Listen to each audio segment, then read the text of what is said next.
اور کھجور اور انگور کے میووں سے بھی تم پینے کی چیزیں تیار کرتے ہو کہ ان سے شراب بناتے ہو اور عمدہ رزق کھاتے ہو۔ جو لوگ سمجھ رکھتے ہیں ان کے لیے ان چیزوں میں نشانی ہے۔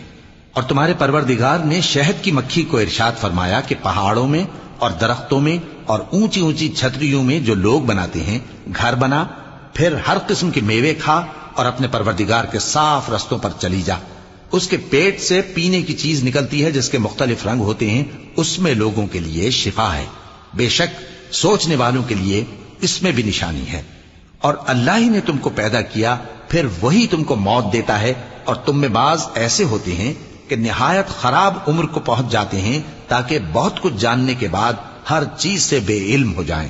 بے شک اللہ سب کچھ جاننے والا ہے، قدرت والا ہے۔ اور اللہ نے رزق و دولت میں بعض کو بعض پر فضیلت دی ہے، تو جن لوگوں کو فضیلت دی ہے وہ اپنا رزق اپنے غلاموں کو تو دے ڈالنے والے ہیں نہیں کہ سب اس میں برابر ہو جائیں۔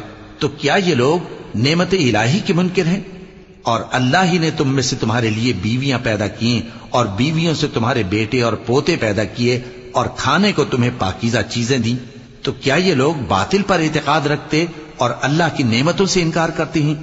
اور اللہ کے سوا ایسوں کو پوجتے ہیں جو ان کو آسمانوں اور زمین میں روزی دینے کا ذرا بھی اختیار نہیں رکھتے اور نہ کسی اور طرح کا مقدور رکھتے ہیں۔